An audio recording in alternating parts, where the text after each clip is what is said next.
Imagine being born into a world where the horizon is a death sentence. For 1,000 years, humanity looked at the three great walls, Maria, Rose, and Sina, and they saw gods. They saw 50-meter miracles of stone that kept the nightmares at bay. But Eren Yeager, when he looked at those walls, he didn't feel safe. He felt a deep, physical, stomach-turning revulsion. To him, those walls weren't a shield. They were a cage. And a population that lived in a cage, no matter how well-fed or happy, wasn't human. They were livestock. This is the fundamental, unshakable core of Eren's philosophy. Life without autonomy is an insult to the act of being born. While the rest of the Shiganshina district was content to drink, laugh, and ignore the shadow of the gate, Eren was the only one who felt the wrongness of their existence. He was a boy born with a fever, a violent burning allergy to restriction. He understood, even at 9 years old, that safety is a trap. If you trade your freedom for a longer lifespan, you haven't won. You've just negotiated the terms of your imprisonment. His philosophy is anchored in one iconic, terrifyingly simple phrase: because I was born into this world. To Eren, being born is the only justification you need to be free. It is a natural right, a biological law. If you exist, you have the right to walk the earth without walls, and anyone or anything that tries to take that away is an enemy of life itself. This isn't a political stance, it's a primal scream. When he looks at the garrison soldiers, lazy, drunk, laughing in the afternoon sun, he doesn't see peace. He sees a group of people who have forgotten that they are being hunted. He sees a world that has traded its dignity for a lie. He realized, long before the colossal titan ever appeared, that a cage is still a cage even if you decorate the bars with a 500-year peace. Eren Yeager was the only person in that city who was already outside the walls in his mind. He was the only one who understood that the true monster isn't the titan that eats you. It's the wall that tells you you're safe while it happens. The fever for the horizon wasn't just a dream. It was a fire that would eventually grow until it burned the entire world to ash just to see what was on the other side. The bird was in the cage, but it wasn't singing. It was sharpening its beak against the bars. If you want to know where the rumbling truly began, you have to look at a mountain cabin covered in blood, long before the first wall ever fell. Most people think the Titans turned Eren into a monster. They're wrong. Eren was born with a knife in his hand. The world just gave him a reason to use it. When he was 9 years old, he walked into a house of death to save a girl he barely knew, and he didn't hesitate for a single second.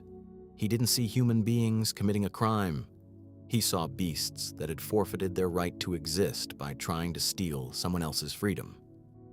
Think about the sheer, terrifying clarity of a 9-year-old boy crafting a makeshift spear and walking into a den of killers. He didn't just kill them, he hunted them. His reasoning remains one of the most chilling lines in the series. They were just beasts that happened to look like people. This is the predator versus prey binary that governs Eren's entire soul. In his universe, the world is a cruel, unforgiving place where only those who fight are allowed to win. There is no middle ground. There is no civilized compromise. If you don't fight, you die. If you win, you live. To Eren, this isn't a dark philosophy. It's the natural law of the jungle. He didn't see the traffickers as evil men to be judged by a court. He saw them as a glitch in the natural order of freedom that needed to be deleted. When he wraps that red scarf around Mikasa, he isn't just offering warmth. He is pulling her into his world of violence. He is telling her that the only way to survive the cruel world is to become the one who strikes first. He didn't save her to be a hero. He saved her because the act of kidnapping her was an insult to the act of being born. The blood on his hands that day didn't traumatize him. It clarified him. It proved to him that the only language the universe speaks fluently is force. While other children were playing in the streets of Shiganshina, Eren Yeager had already crossed the line between man and monster. He had already decided that he would be the one holding the knife, because in a world of predators, the only thing more dangerous than a wolf is the boy who has decided that he is no longer the prey.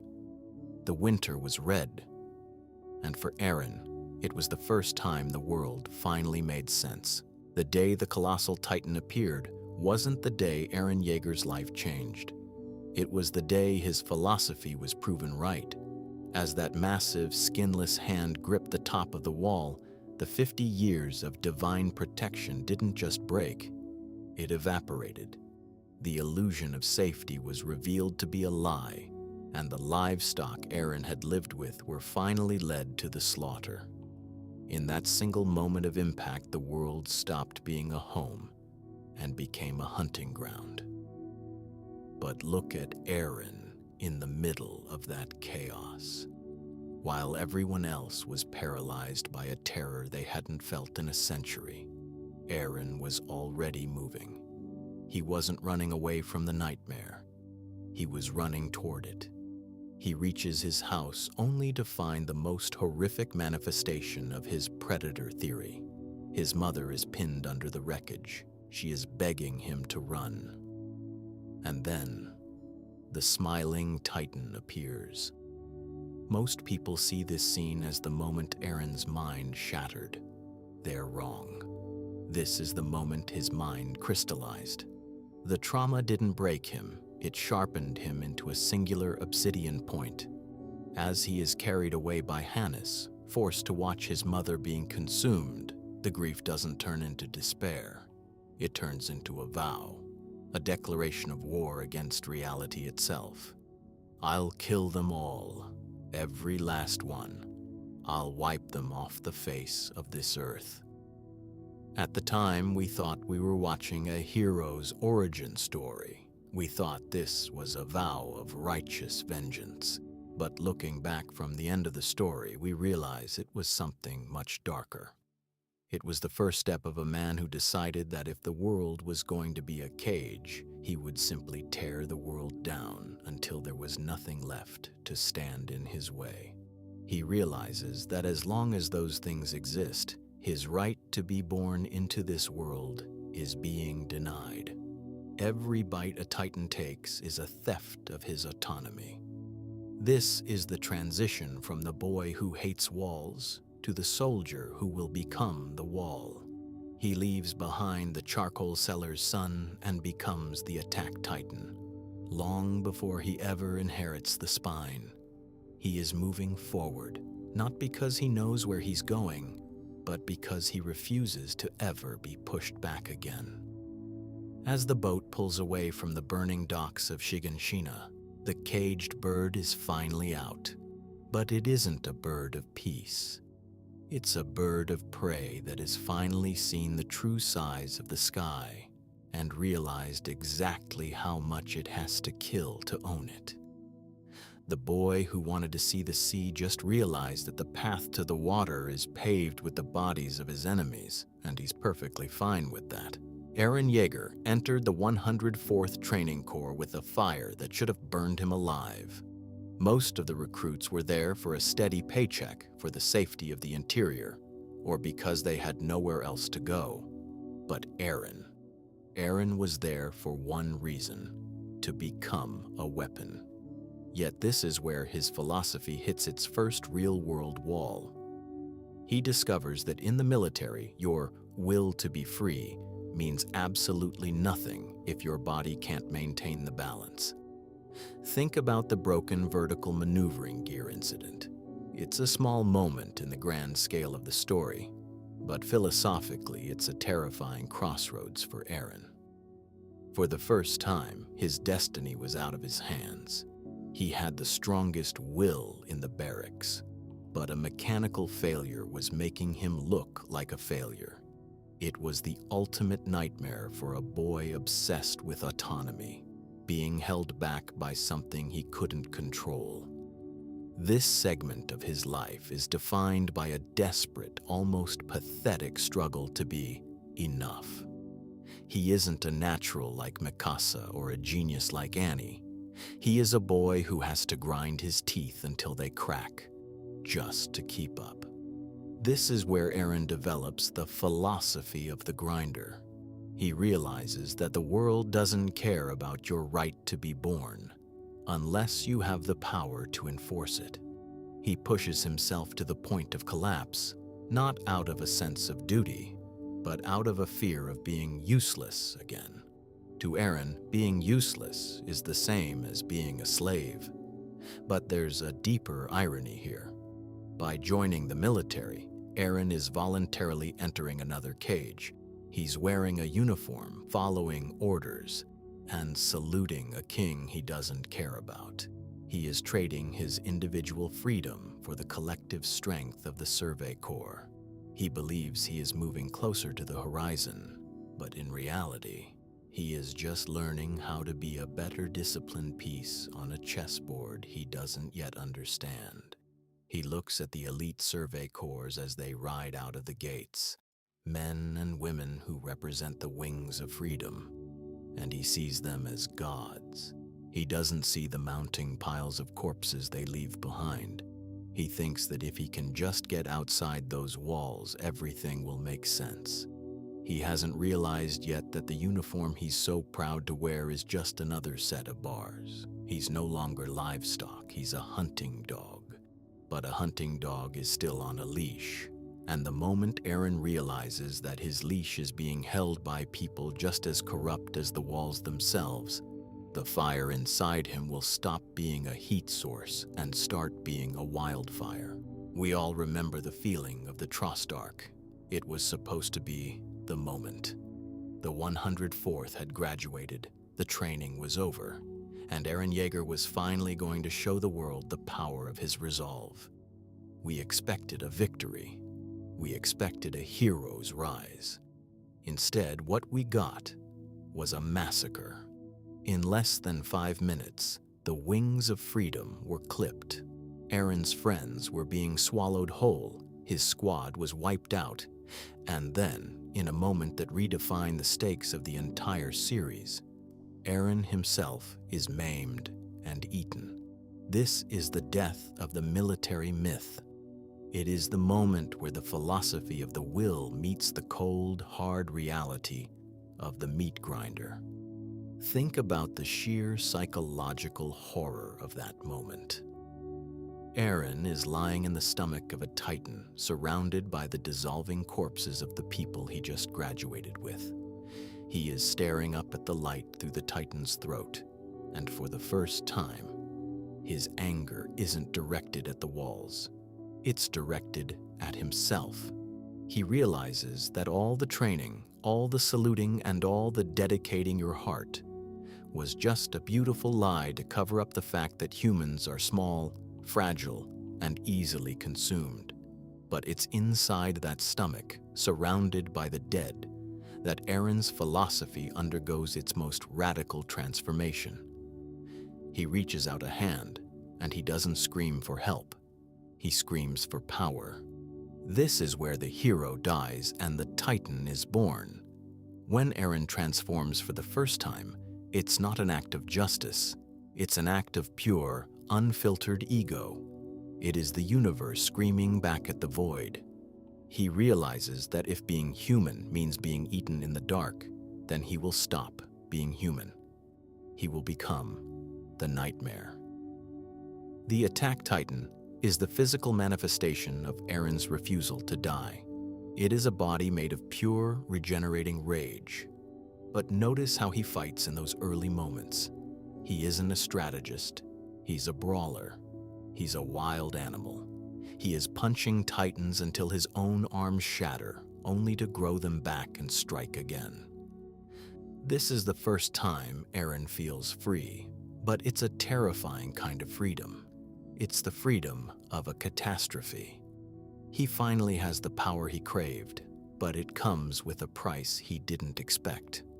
By becoming a titan to save humanity, he has effectively removed himself from humanity. He is no longer the boy from Shiganshina. He is a monster fighting for a cage he no longer fits into. He has become the very thing he swore to destroy, and as he stands over the corpses of his enemies, he has to ask himself, if you use the devil's power to save the angels, which one are you? Imagine waking up after saving your entire species, only to find yourself in a dungeon, chained to a wall, staring at the very people you just bled for. This is the moment the hero narrative officially rots away. Eren Yeager is put on trial, not for a crime he committed, but for the sin of being a variable the world cannot control. The trial scene is one of the most philosophically charged moments in the early story. You have the Merchants Guild, who only care about their coin. You have the Wall Cult, who see his existence as a blasphemy against their stone gods. And then you have the military police who want to dissect him like a lab rat. As Eren sits in that chair, he is forced to listen to the livestock debate his right to exist. It is the ultimate irony. The man who is the only hope for humanity's survival is being judged by the very people who would be dead without him. But listen to what Eren screams at them. He doesn't beg for mercy. He doesn't try to prove his humanity. He calls them out for what they are. He calls them cowards. He realizes that these people don't actually want to be free. They just want to be safe. They would rather die in a cage they understand than be saved by a monster they don't. This is where the philosophy of the attack titan begins to diverge from the Survey Corps. While the military wants to use him as a tool, Eren begins to see the institutions of man as just another set of walls. This is also the moment Levi Ackerman enters his life in the most violent way possible. Levi's discipline isn't just a beating, it's a philosophical lesson. He is showing the court and Eren that the only thing that can keep a monster in check is an even greater monster. Levi tells him, the only thing we're allowed to do is believe that we won't regret the choice we made. This becomes a haunting mantra for Eren. He realizes that in this world, there is no right or wrong path. There is only the path you choose and the consequences you are strong enough to survive. He accepts being placed under Levi's squad, but something inside him has shifted. He no longer looks at the leaders of humanity with wide-eyed hope. He looks at them with a cold, growing realization.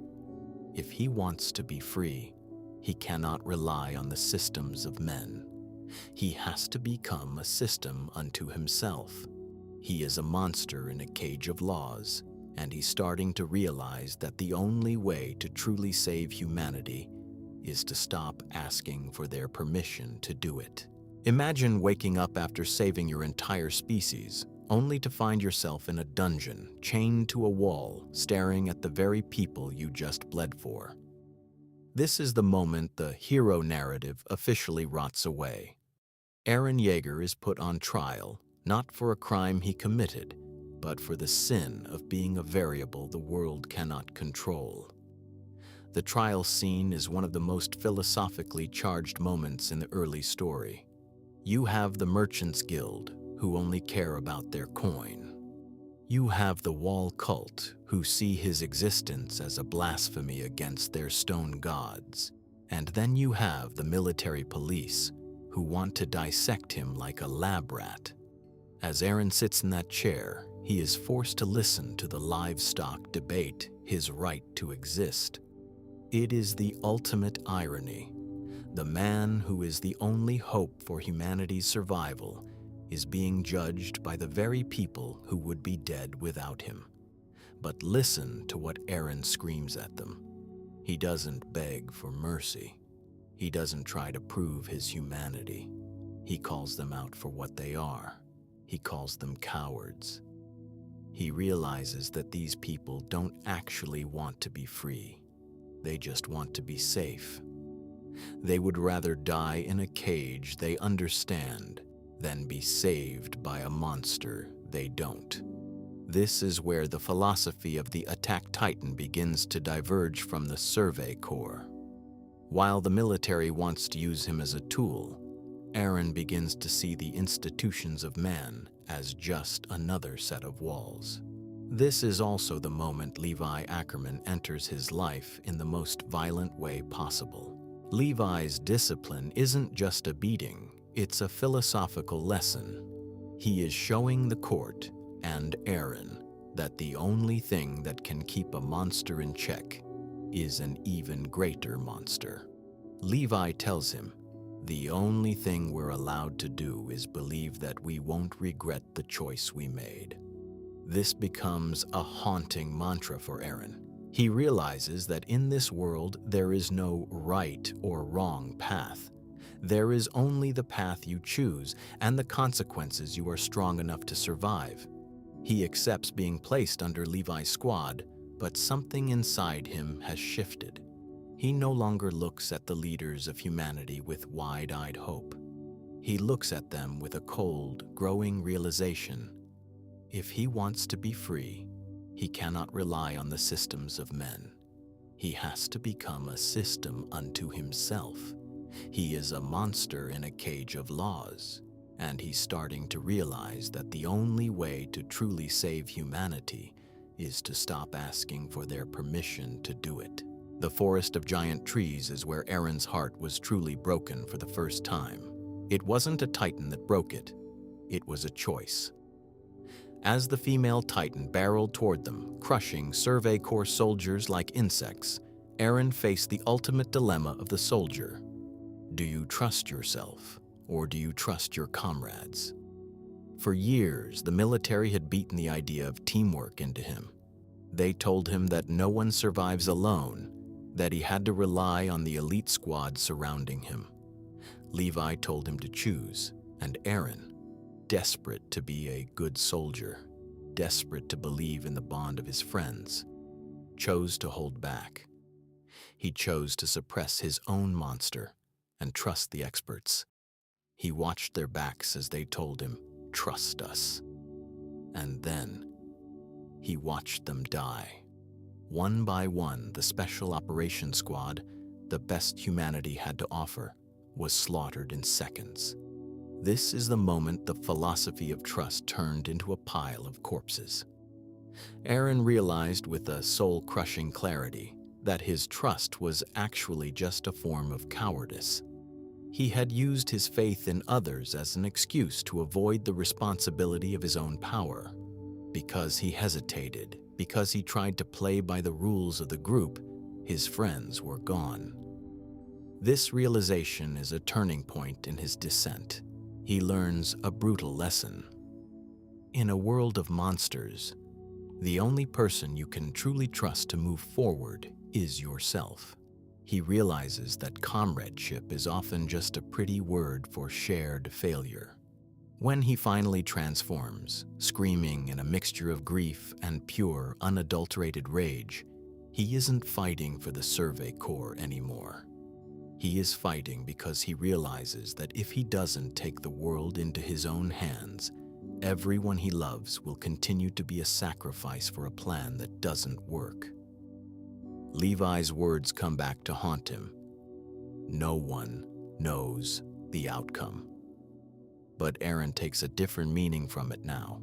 If no one knows the outcome, then the only logical choice is to ensure the outcome yourself.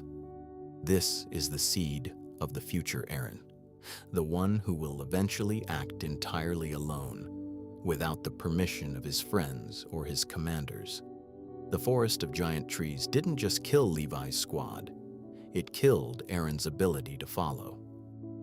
He learned that the price of trusting others is often paid in the blood of those you were trying to protect.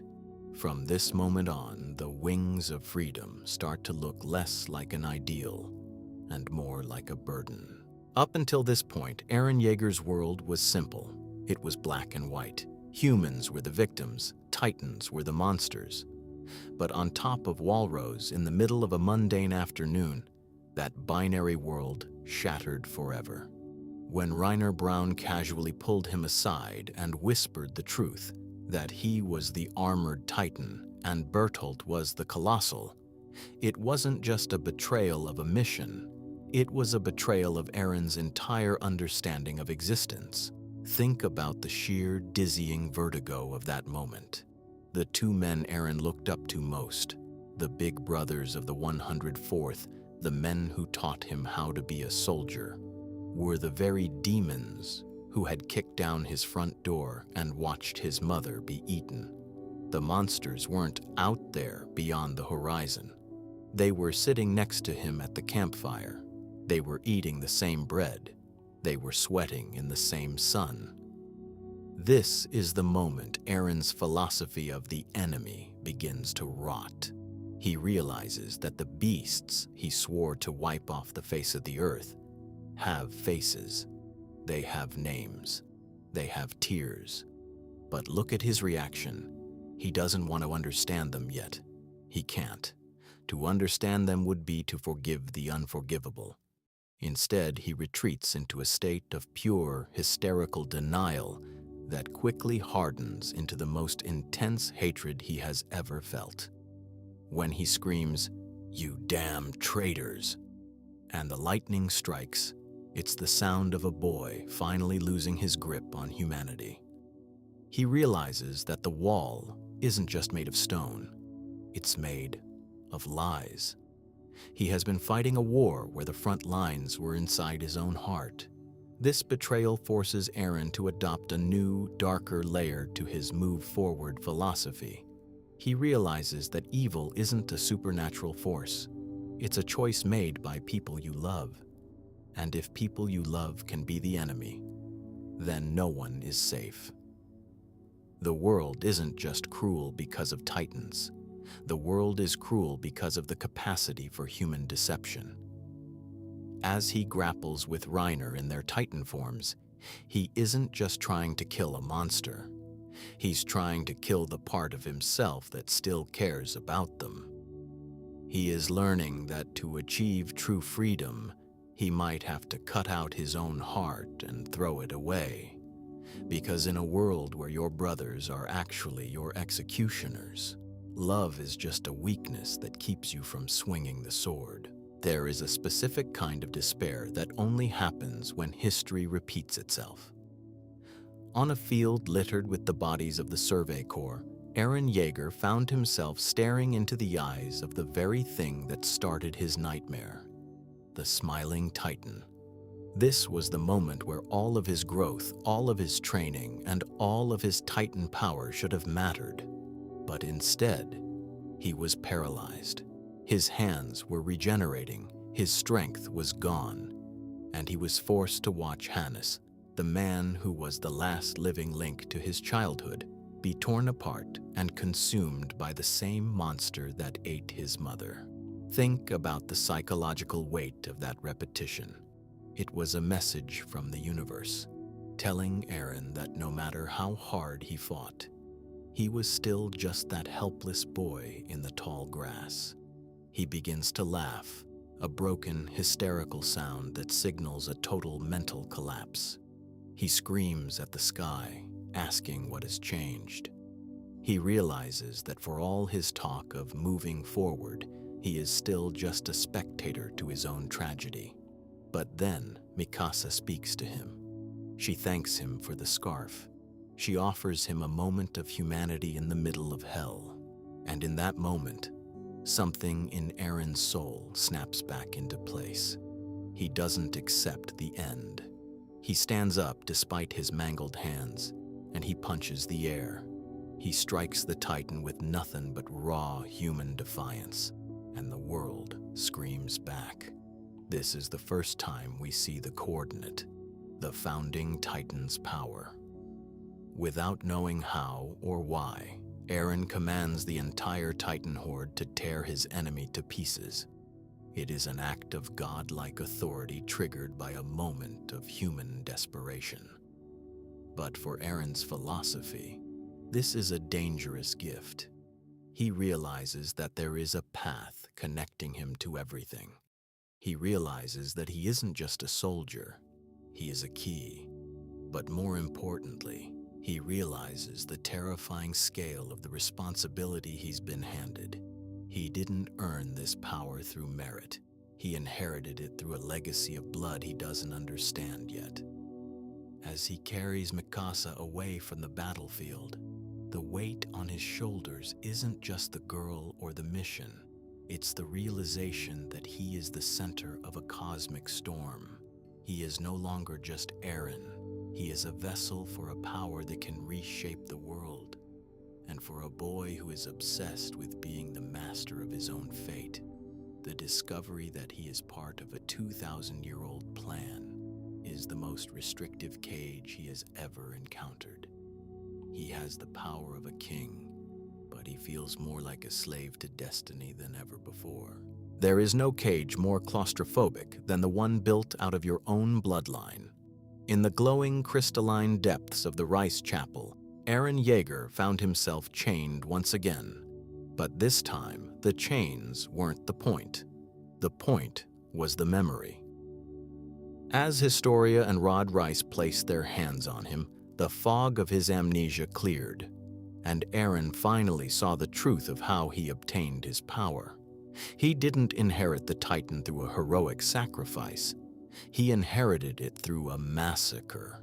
He watched through his father's eyes as Grisha Yeager begged the Rice family for help. And then, when they refused, he watched his father transform and slaughter an entire family of children. He watched his father crush the life out of innocent siblings, and then, most horrifyingly, he watched himself eat his own father in the dark of a forest. For a boy whose entire philosophy was built on the righteousness of the victim, this was a terminal blow. Eren realized that he wasn't the hope of humanity. He was the benefactor of a cold-blooded murder. He realized that the only reason he was special was because his father had stolen that status from someone else. Look at Eren in this moment. He breaks.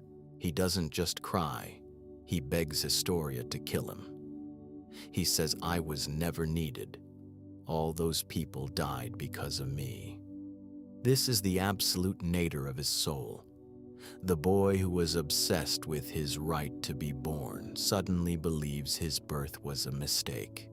He is willing to offer up his life to return the power to its rightful owners, believing that if he dies, the world might finally find peace. But this is also where his philosophy undergoes a painful, necessary evolution. He is forced to confront the idea that being special is a lie. He remembers his mother's words. He doesn't need to be great. He's already special, because he was born into this world. Through the wreckage of his self-loathing, Eren begins to rebuild. He realizes that he doesn't have to be a chosen one or a god to fight for his freedom. He is just a person who happens to have a tool in his hands. He stops waiting for destiny to tell him he's worthy and decides to be worthy because he chooses to be. He drinks the armor serum, not because he's a hero, but because if he doesn't, his friends will die. He moves from the philosophy of destiny to the philosophy of responsibility. He accepts the sin of the father and decides that if he's going to be a monster, he'll be a monster that protects his own. The cave collapses, and the boy who wanted to die crawls out as a man who has accepted that his hands will never be clean again. When the Survey Corps finally stood atop the walls of Shiganshina, they weren't looking at a city, they were looking at a graveyard. For Eren, this wasn't just a tactical objective, it was a confrontation with the ghost of the boy he used to be. The air was still, the streets were overgrown, and the silence was a physical weight. As they began the operation to seal the wall, Eren experienced something new, a profound, unsettling sense of dread. For years, he believed that if he could just get back here, if he could just reach that basement, the truth would set him free. He thought the truth was a weapon that would help him win. He hadn't yet realized that the truth was actually a poison. that would kill his world. The battle that follows is the most desperate struggle in human history, but look at how Eren fights now. The raw, screaming rage of trust is gone. In its place is a cold, mechanical determination. He is no longer fighting for the thrill of the kill. He's fighting to clear the path. He faces the colossal titan, the very entity that defined his trauma. And he doesn't charge it with a roar. He uses a calculated sacrificial feint. He lets himself be burned to a crisp. He lets his own body be used as a decoy, just so Armin can deliver the final blow. This is a massive shift in his philosophy. The individualist who wanted to kill every titan himself has finally accepted that he is part of a machine.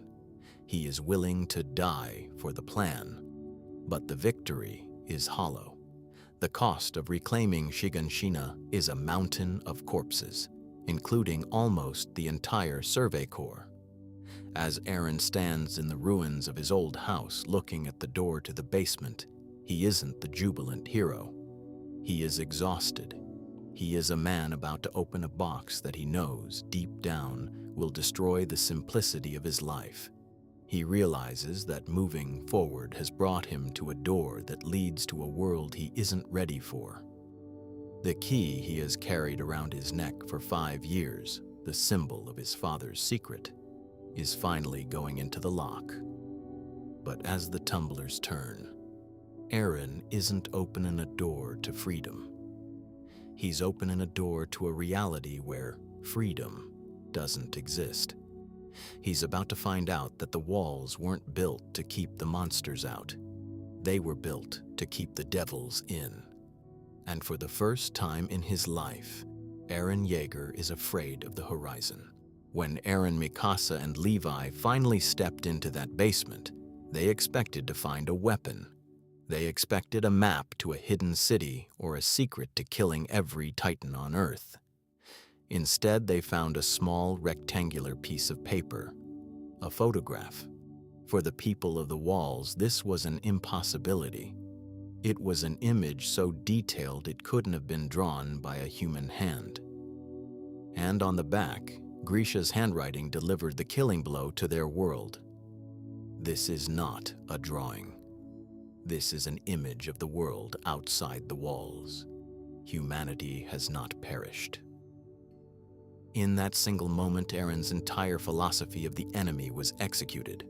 For his whole life, the struggle was humanity versus titans. It was a war of survival against mindless beasts. It was simple. It was clean. But the photograph revealed a much uglier truth. Humanity was doing just fine. They were living in cities with steamships, airplanes, and modern medicine. They weren't dying. They were thriving. And more importantly, they were the ones who had turned the people of the walls into monsters. Think about the psychological whiplash Eren experiences here. He realizes that the titans he spent years hating, the beasts that ate his mother, were actually his own people. They were Eldians, injected with serum and dumped on the island as a form of ethnic cleansing. The monsters were victims, and the humanity he thought he was saving was actually a world that wanted him dead. This is where the caged bird realizes that the cage is much bigger than he ever imagined. The walls weren't the prison, the island was the prison. And the wardens weren't 15-meter giants. They were human beings across the sea who hated him for the blood in his veins. Eren's philosophy shifts from a war of liberation to a war of existence. He realizes that the world doesn't see him as a freedom fighter. It sees him as a devil of paradise. This is the death of his childhood innocence. He stops looking at the titans with rage and starts looking at them with a profound, soul-crushing pity. He realizes that the real predators are the ones who can look at a child and decide they are a monster before they've even spoken. As the truth sinks in, the fire in Eren's eyes doesn't go out. It turns into a cold, white heat. He finally knows who the enemy is. It's the entire world. The ocean was supposed to be the end of the journey. For years, Armin had held up that book, talking about a place where the water was made of salt and stretched as far as the eye could see. To Eren, the ocean was the ultimate symbol of freedom. He believed that if they could just reach the edge of the island, if they could just see that blue horizon, the walls would finally be gone forever. But when they finally stand on that beach, the scene isn't triumphant. It's devastating. Look at the contrast between the two boys. Armin is crying with joy, holding a seashell, finally seeing his dream realized. But Eren isn't looking at the water. He's looking across it. He's looking at the horizon where he now knows his enemies are waiting. He realizes that the ocean isn't a symbol of liberty. It's just a bigger moat for a bigger prison. This is the moment Eren Yeager's heart officially hardens. He realizes that moving forward was a lie. He moved forward until there was no more land to walk on, and yet, he still isn't free. He is still being hunted for the crime of being born. He points his finger across the sea and asks the question that changes the entire trajectory of the series. If we kill everyone over there, will we finally be free? This isn't a question of curiosity, it's a question of resignation. Up until this point, Eren's violence was reactive. He killed to survive. But here, at the edge of the sea, his philosophy evolves into something truly terrifying. Preventative omnicide. He realizes that as long as the rest of the world exists, Paradise will never be allowed to live. He sees a world that has decided his people are devils, and instead of trying to prove them wrong, he decides to become the devil they fear. The freedom Eren seeks has become an absolute. It's no longer about living behind walls or exploring the world. It's about the total removal of any threat to his autonomy. He realizes that for him to be free, the world must be empty. This is the death of the boy who wanted to see the sea. He found the ocean, and all it told him was that he had more people to kill. As the wind blows through his hair on that beach, the attack titan fully takes over his soul. The time for dreaming is over. The time for the rumbling has begun. The 4 years following the ocean were a descent into a quiet, focused madness. During this time, the Survey Corps tried diplomacy. They tried to find a way for the world to love them. But Eren was done talking. He had realized that you cannot negotiate with a world that views your very biology as a sin. He did something no one expected. He abandoned his friends, crossed the sea alone, and disguised himself as a wounded soldier in the heart of Marley. He became Mr. Kruger. Think about the psychological toll of this infiltration. For months, Eren lived among the people he had sworn to kill to the last one. He ate their food, he listened to their stories, he watched their children play. This is where his philosophy undergoes its most painful and mature transformation. He stops being the screaming child who hates monsters and becomes a man who understands that there are no monsters, only perspectives. He sits on a bench with Falco, a kind-hearted Marleyan candidate, and he sees himself. He sees a boy who is being fed the same lies he was fed. He realizes that the people across the sea aren't evil, they are just victims of a different cage. He tells Falco, the people who are pushed into hell see a different hell than the rest of us. This is the birth of the sympathetic executioner. Eren reaches a level of enlightenment that is terrifying. He realizes that he and his enemies are the same. They both want to protect their homes. They both love their families. They are both good people in their own minds. But instead of this realization leading him to peace, it leads him to a much darker conclusion. Understanding doesn't stop the war. He realizes that even if he understands why Marley wants to destroy Paradis, it doesn't change the fact that they will destroy Paradis. To Eren, empathy isn't a bridge to a truce. It's just a way to make the coming massacre more tragic. He decides that he will kill them, not because he hates them anymore, but because he has to. He accepts the burden of being the bad guy in someone else's story because he refuses to let his own story be erased. He is a man who has looked into the eyes of his victims and said, "I am just like you, and I am still going to destroy you." The hobo in the hospital isn't a man seeking revenge. He is a man who has accepted the weight of the world's cruelty and decided that he is the only one strong enough to carry it to its bloody conclusion.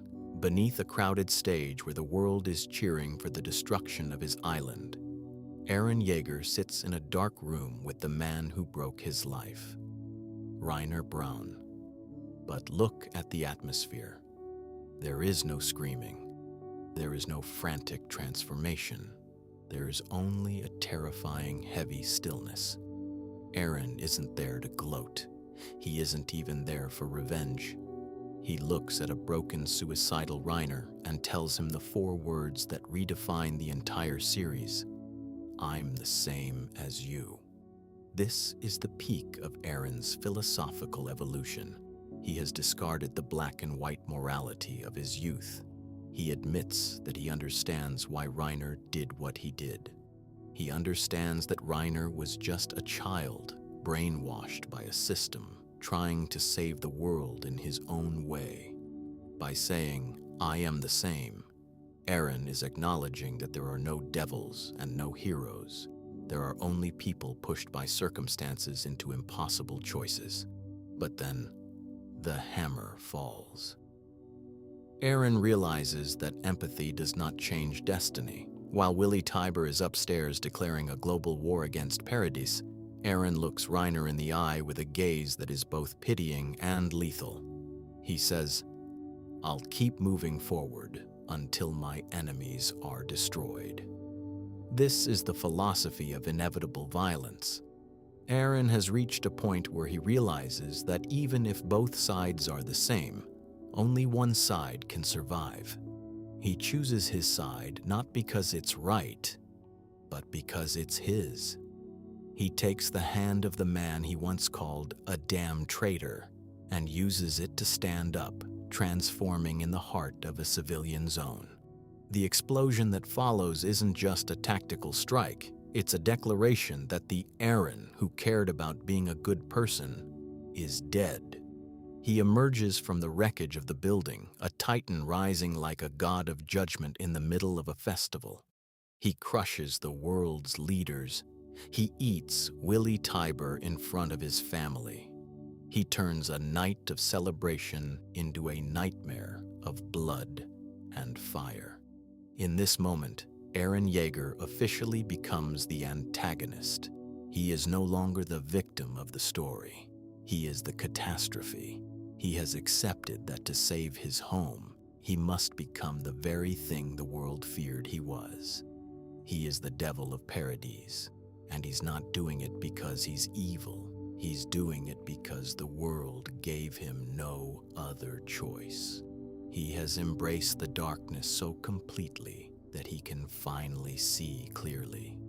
And what he sees is that the only way to end the cycle of hatred is to become the final, crushing chapter of it. The battle in Liberio was more than a massacre. It was a revelation of Eren Yeager's new, terrifying competence. For the first time, he faced the Warhammer Titan, the most versatile and lethal of the 9. In the past, Eren would have charged in with a scream, relying on raw, suicidal rage to carry him through. But the man who emerged from the ruins of that stage was a cold-blooded tactician who had spent 4 years studying the architecture of death. Watch the way he dismantles the war hammer. He doesn't just fight it, he observes it.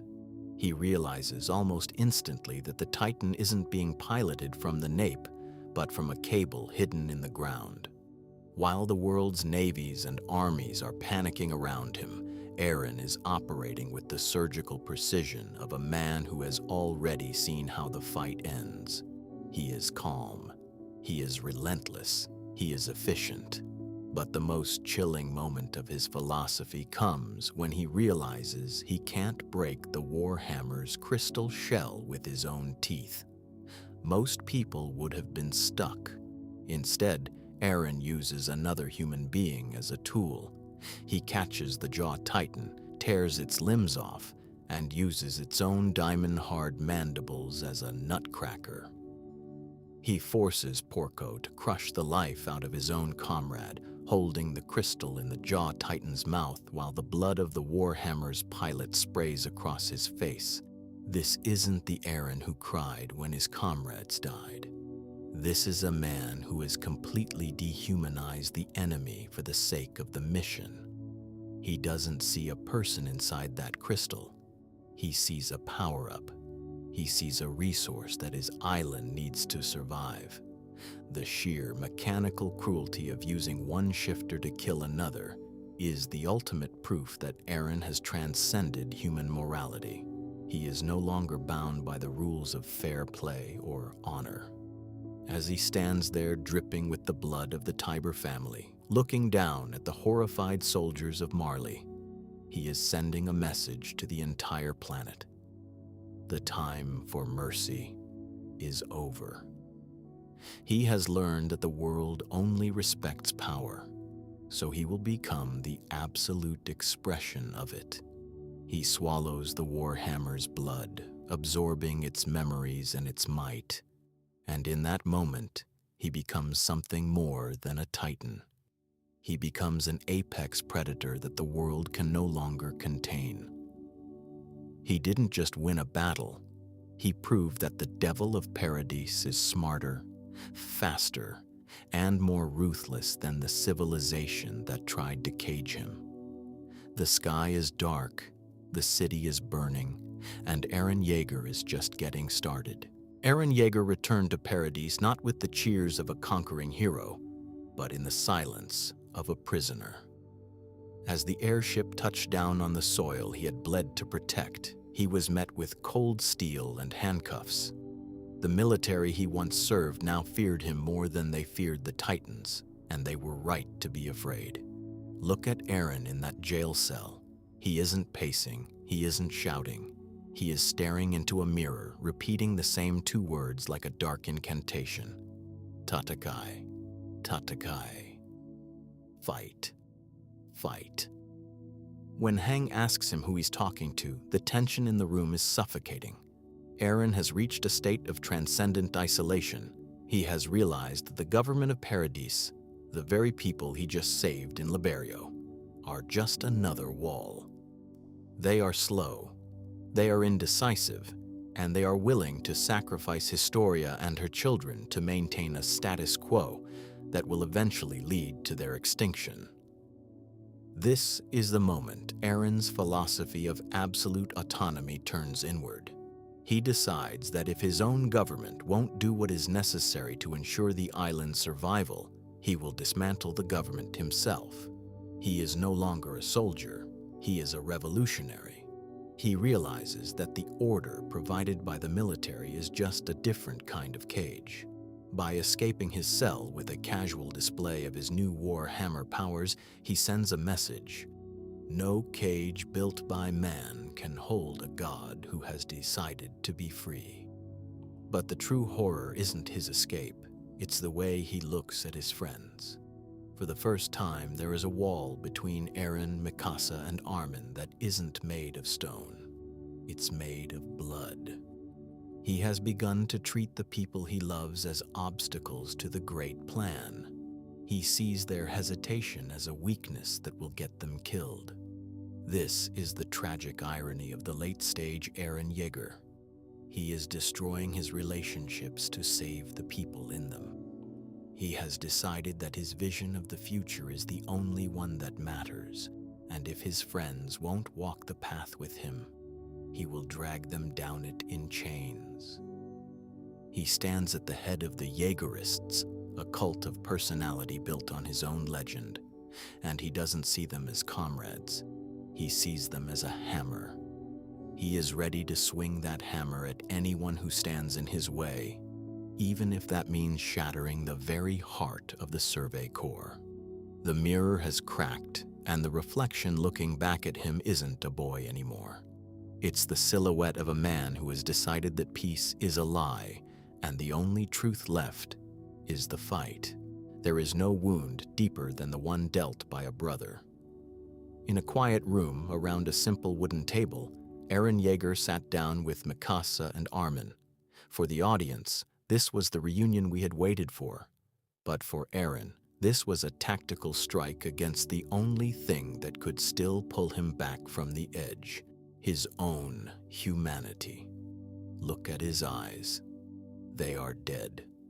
They are the eyes of a man who has already seen the end of the world and has decided that he doesn't deserve to be loved.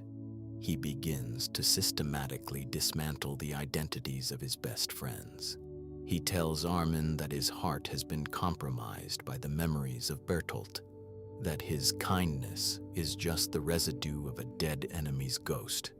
He calls his best friend a puppet, but then he turns to Mikasa, and he says the words that felt like a physical blow to every viewer. "I've always hated you." He explains the Ackerman instinct, claiming that her devotion isn't love, but a biological glitch, a slave mentality triggered by a moment of trauma. He tells her that she is nothing more than a tool that has mistaken its programming for affection. Think about the psychological horror of that statement. He is taking the most beautiful thing in her life, her loyalty to him, and twisting it into something pathetic and mechanical. Why did he do it? Because Eren knows that as long as they love him, they will try to save him. And as long as they try to save him, they will get in the way of the rumbling. He is freeing them by making them hate him. He is burning the bridge so that they won't follow him into the fire. It is the ultimate act of cruel mercy. To Eren, freedom is the highest virtue, and he believes that by convincing Mikasa she is a slave, he is force-feeding her the autonomy she never knew she lacked. But look at the cost. As Armin swings at him in a desperate, tear-filled rage, Eren beats him into the floor without a flicker of emotion. He has reached a point where he can strike his own brother and feel nothing but the cold weight of the mission. He has successfully isolated himself. He is now truly alone, unloved, misunderstood, and utterly unshakable. He walks out of that room leaving behind two broken souls, but in his mind, he has finally cleared the board. He is no longer tethered to the shore. He is drifting out into the dark, and he has made sure that the only people who could have brought him back now have every reason to watch him drown. The sky above Shiganshina didn't fill with birds, it filled with Marleyan paratroopers. This was the moment the world's fear finally took flight. As Reiner Braun descended from the clouds, looking down at the ruins of the city he once called home, he saw Eren Yeager standing in the middle of the street, waiting. No army, no backup, just one man against an empire. But look at Eren's face. There is no panic. There is only a weary, bone-deep readiness. He has moved past the need for survival. He is now a man of pure purpose. As the Jaw, the Armored, and the Cart Titan converge on him, Eren doesn't scream for help. He fights like a god of war who has run out of patience. He is impaled by spikes of earth, blasted by anti-Titan artillery, and bitten by the jaws of his enemies, and he just keeps moving. This is the peak of the Attack Titan's nature. the soul that refuses to stop. Even as his head is nearly blown off by Magath's cannons, Eren's eyes remain fixed on one thing: his brother, Zeke. The euthanasia plan and the rumbling are racing toward each other, and Eren is the bridge that will decide which nightmare becomes reality. Think about the sheer chaos of this battlefield. The Jaegerists are dying in the streets, the Survey Corps is locked in a cell, and the city is burning for the third time in 10 years. And in the center of it all is Eren, crawling through the dirt, reaching for Zeke's hand with a desperation that looks like love, but feels like a trap. He has become the singularity. Every death on this field, every drop of blood spilled by his friends or his enemies, is being offered up to the altar of his vision. He realizes that this is the final hurdle. If he can just touch Zeke, the cage of the world will finally be unlocked. But the world knows it too. Gabby Braun, a girl who is the mirror image of the young, hateful Eren, is aiming a rifle at his throat. The irony is poetic. Eren is about to be undone by the very cycle of hatred he helped fuel. As he sprints toward his brother, the music stops, the world slows down, and the bullet leaves the chamber. Eren Yeager's head is severed from his body. For a split second, the hero is dead. The story should end there. But as his head falls into Zeke's palm, we realize that for a man who has traded his humanity for freedom, death is just another wall to be kicked down. He isn't going to the grave, he's going to the paths. He is about to enter the engine room of the universe, and God help the world once he finds the controls. When Eren's head fell into Zeke's hand, he didn't wake up in an afterlife. He woke up in the paths, a vast, shimmering desert beneath a tree of light that connects every Eldian soul across time. For the first time in the series, the physical world is gone. There are no walls, no oceans, and no Marlians. There is only the silence of eternity and the figure of a small, hollow-eyed girl, Ymir, the founder. But look at the dynamic between the brothers. Zeke believes he is the master here. He believes he has saved Eren by taking him through their father's memories to show him how they were both brainwashed. Zeke's philosophy is one of nihilistic mercy. He wants to sterilize the Eldian race so they can slowly die out, ending the cycle of pain by ending the people who suffer from it. He looks at Eren and sees a victim. He thinks he's the big brother who has finally brought his sibling home. But Zeke made a fatal mistake. He assumed that Eren was a product of his environment. He didn't realize that Eren Yeager was born this way. As they travel through Grisha's memories, the truth is finally revealed in the most shocking twist of the series. Eren wasn't the one being manipulated by his father. His father was being manipulated by him. Through the power of the Attack Titan, which can see into the future, Eren reached back through time to whisper in Grisha's ear in the Rice Chapel. When Grisha hesitated to kill the royal children, it was the future Eren who egged him on, reminding him of his sister's death and the mission he started. This is the ultimate expression of Eren's philosophy, self-determinism taken to a terrifying temporal extreme. Eren is his own creator. He is the one who set the entire tragedy in motion. He realized that to be free, he had to ensure he became the monster he needed to be. He essentially gave birth to himself through violence. As he stands in the paths, watching his father weep over the corpses of children, Eren doesn't look away. He looks on with the cold, detached gaze of a sculptor finishing a masterpiece. He realizes that he is not a slave to fate. He is the architect of it. He has manipulated 2,000 years of history just to arrive at this single moment of choice. He turns away from Zeke's mercy and looks toward the girl, Ymir. He doesn't see a goddess, and he doesn't see a tool. He sees a child who has been waiting for 2,000 years for someone to tell her she doesn't have to be a slave anymore. The euthanasia plan is dead. Eren is about to give the founder a different order. Give me your strength. I will put an end to this world. For 2,000 years, the world was built on the back of a ghost.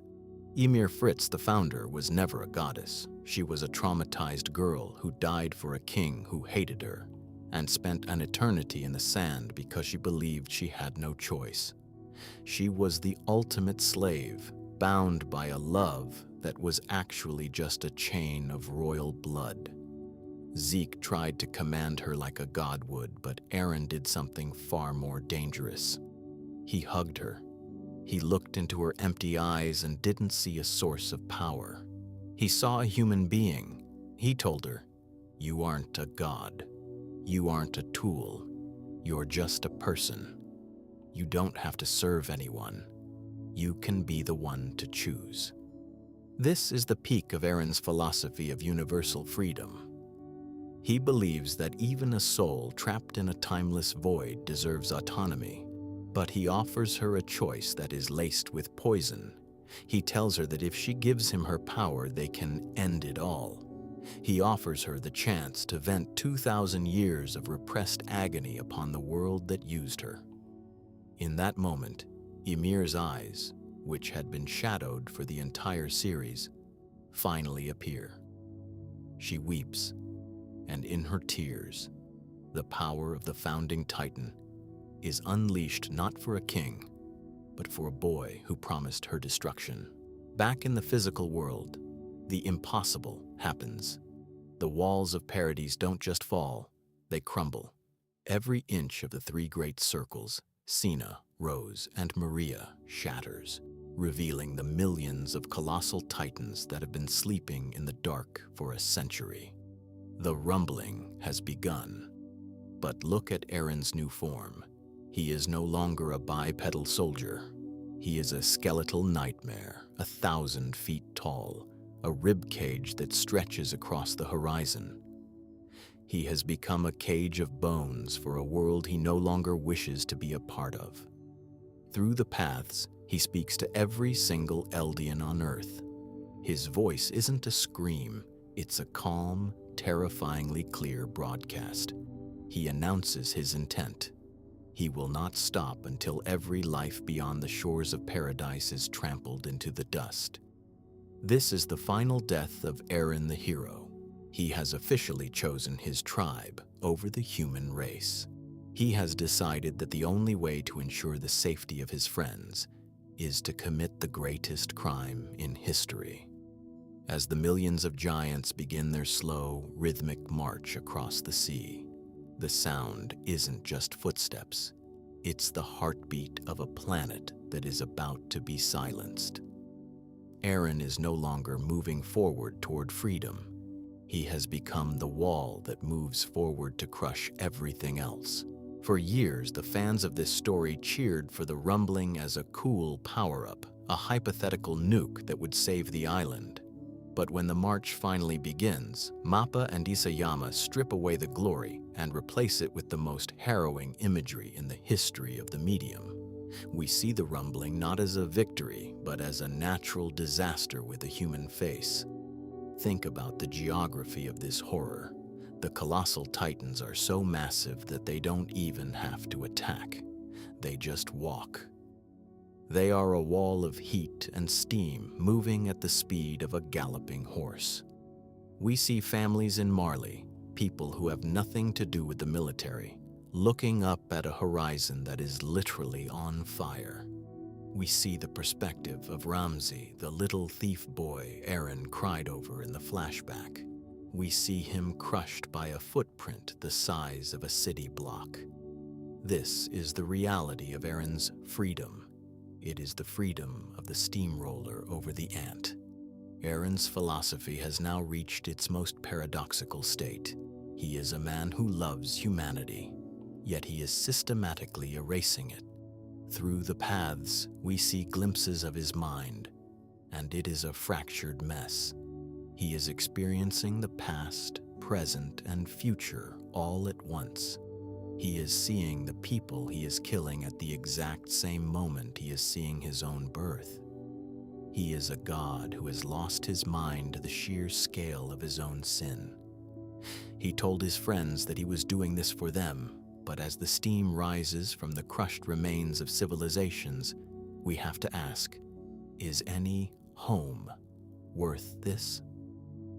Eren has created a world where the only thing left will be a small island of people traumatized by the fact that their existence cost the lives of billions. He has become the devil that Marley always claimed he was, proving their propaganda right in order to prove their power wrong.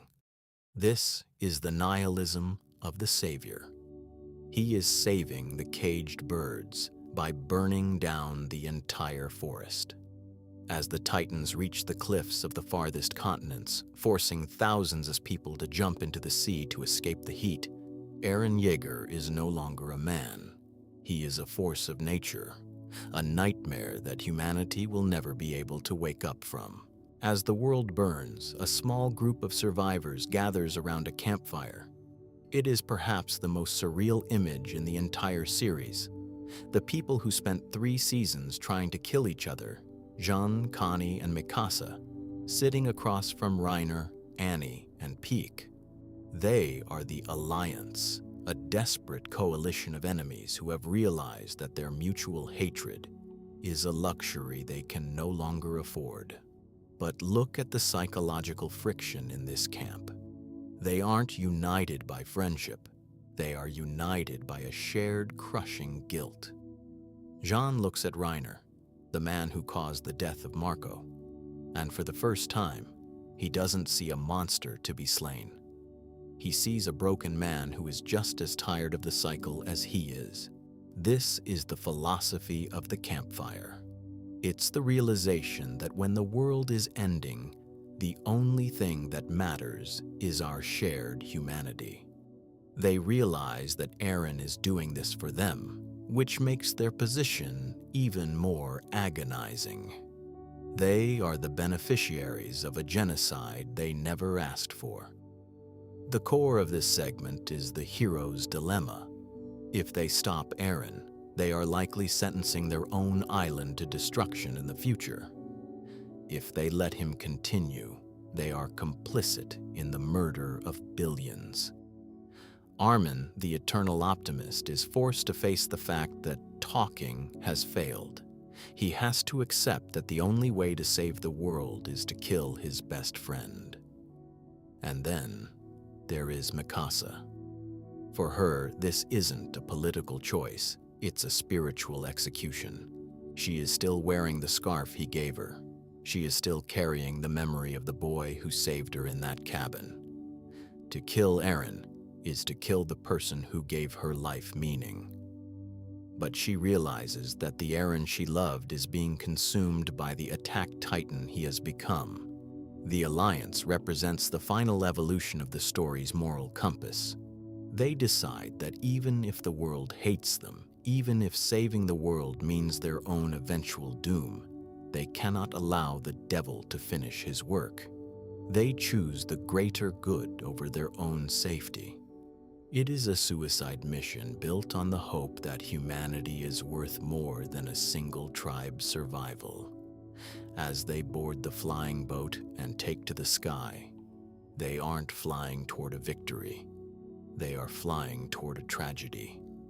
They are going to kill the only person who ever truly fought for them, and in doing so, they are finally becoming the heroes that the story once promised, but at the cost of their own hearts. The final battlefield is a nightmare of bone and memory.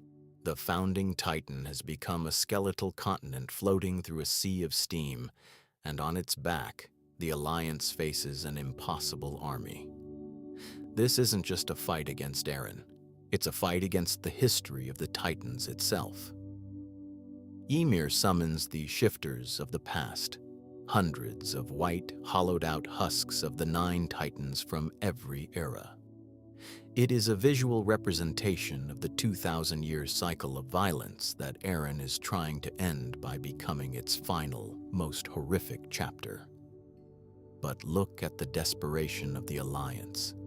They are jumping into a swarm of monsters, not to conquer, but to find the human inside the machine. Armin is swallowed by a titan, pulled into the paths, and forced to confront the meaning of existence itself. While the physical battle rages, with Levi, even with a shattered body still swinging his blades, the real battle is happening in the spirit. Armin meets Zeke in the sand, and we see the final clash of their philosophies. Zeke believes life is a mistake, a cycle of reproduction and pain that should be ended, but Armin holds up a single leaf, or a baseball depending on who's looking, and reminds him of the small things, the feeling of running through the grass, the taste of a meal, the moments that don't matter to history, but matter to the soul. This is the ultimate refutation of Eren's absolute freedom. Armin argues that we aren't born to be free, we are born to be together. This realization ripples back to the physical world. The dead shifters, the friends they lost along the way, awaken to help the Alliance. It's a moment of cosmic grace in the middle of a genocide. But Eren doesn't stop. He can't. He has committed so much to this path that he has become a passenger in his own tragedy. He is the slave to freedom, bound by the future he saw years ago. As the Alliance sets off the explosives around the founding Titan's neck, the world holds its breath.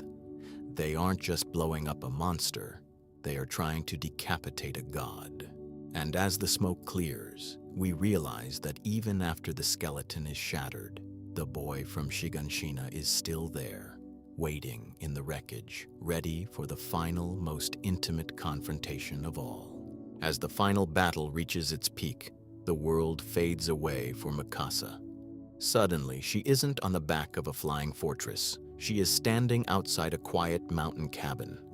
Eren is there, chopping wood. There are no titans, no rumbling, and no war. In this vision, or perhaps an alternate reality created in the paths, Eren and Mikasa ran away together. They chose a quiet, selfish life of 4 years of peace over the salvation of their people. This is Eren's final gift to her, and his final confession to us. He shows her what happiness would have looked like, and in doing so, he shows us how much he actually sacrificed. The Eren in the cabin is weary and regretful. He tells her, "When I die, forget about me. Throw this scarf away and be free." But Mikasa does the one thing Eren never expected. She refuses his last command. She realizes that freedom isn't about forgetting. It's about the strength to remember and still do what is necessary. She pulls the scarf out and wraps it around her neck one last time. This is her philosophical climax. She rejects the slave narrative Eren tried to force on her at the table, and she rejects the escapism of the cabin. She chooses to love him and to kill him. Back in the reality of the colossal titans, Mikasa flies into the mouth of Eren's final form. There is no epic music, only the sound of her breath. She finds him, not a god, but just a head attached to a spine, looking at her with a profound, quiet sadness. She doesn't hesitate. She swings her blade. As she kisses his severed head, the founder Ymir stands in the background, watching. Ymir sees that it is possible to love someone deeply and still break the chains they've placed on the world. Mikasa's choice frees Ymir from her own 2,000-year-old lingering attachment to King Fritz. The Titan powers begin to evaporate into steam. The nightmare is over. The attack Titan has finally finished its mission. Eren Yeager is dead, and in his death, he has done the impossible. He has removed the supernatural curse from the world, leaving humanity with nothing but their own choices and a horizon that is finally, terrifyingly, empty. Before he died, Eren pulled Armin into the paths one last time. In this final dialogue, the god mask slips. We don't see the cold revolutionary or the skeletal monster. We see the pathetic, scared, and deeply flawed 20-year-old boy who was crushed by the weight of a destiny he couldn't escape. Eren confesses the ultimate truth. His mind has become a mess. Because the founding titan sees past, present, and future simultaneously, he has lived through the trauma of his mother's death 1,000 times while simultaneously causing it. He admits that he tried to find another way, 1,000 different ways, but he was a slave to his own nature. He tells Armin, "I'm an idiot. I'm just a normal brat who got his hands on power." This is the most important part of his philosophy to understand. Eren Yeager wasn't a mastermind. He was a victim of his own drive for freedom. He admits that even if he didn't know his friends would survive, he still would have leveled the world because he wanted to see that blank map. He reflects the darkest part of the human spirit, the desire to destroy what we cannot control. But he also reveals his final move, the hero play. He pushed his friends away so they would be the ones to kill him, turning them into the saviors of humanity in the eyes of the remaining 20% of the world. He gambled everything on the hope that by making them heroes, he could buy them a lifetime of peace. He cries about Mikasa throwing a tantrum because he doesn't want her to find another man, showing that despite everything, he was still just a boy who loved a girl and didn't want to leave her. As they share one last hug, Eren wipes Armin's memory of this talk, only to have it return the moment Eren's heart stops beating. Armin wakes up on the battlefield, looking at Mikasa holding Eren's head, and he weeps, not for the monster who killed billions, but for the friend who went to hell so they could live in the sun. The story ends with a bittersweet reality. The Titans are gone, but the war isn't. Humanity is still divided. Eren didn't bring world peace. He brought his friends time. He cleared the forest so they could build something new. In the final shot of the series, we see Mikasa sitting under the tree where it all began. A bird flies down, wraps her scarf around her, and flies away into the blue. Eren Yeager is finally truly free, not because he conquered the world, but because he finally let go of it. The boy who sought freedom. We began this journey with a child staring at the sky, trapped behind 50-meter walls, dreaming of a world he wasn't allowed to see. We ended it with a god staring at the horizon, trapped behind a destiny he couldn't escape, destroying the world he finally found. The paradox of the attack, Titan. Eren Yeager is perhaps the most complex protagonist in modern fiction because he is both the victim and the architect of his own tragedy. His defining trait, his relentless drive to keep moving forward, was both his greatest strength and his ultimate curse. He achieved everything he wanted. He saw the ocean, he wiped out the Titans, and he ensured his friends lived long lives. But the cost was his humanity, his soul, and 80% of the human race. The legacy of the scarf. The final image of the series, the bird wrapping the scarf around Mikasa, serves as a reminder that despite the genocide, the political maneuvering, and the cosmic horror, Attack on Titan was always a deeply personal story. It was a story about the lengths one person would go to for the people they love, and the horrific burden of making choices when every option leads to blood. The cycle continues. In the final post-credit scenes, we see Paradis eventually falling to war centuries later, and a new boy standing before a massive tree that looks suspiciously like the one Ymir found. This is Isayama's final philosophical statement. Conflict is an inherent part of the human condition. Eren didn't fix humanity because humanity cannot be fixed. He simply gave his people a chance to choose their own ending. As the screen fades to black, we are left with a haunting question. Was it worth it? There is no easy answer. Eren Yeager died a monster in the eyes of the world, a savior in the eyes of his people, and a tragic, broken brother in the eyes of his friends. He was the attack titan, the soul that never stopped fighting, even when the only thing left to fight was himself. He was born into this world, he saw the beauty and the cruelty of it, and he left it a different place than he found it. Whether that place is better or worse is a burden he left for us, the viewers, to carry. Sleep well tonight, because I know I won't.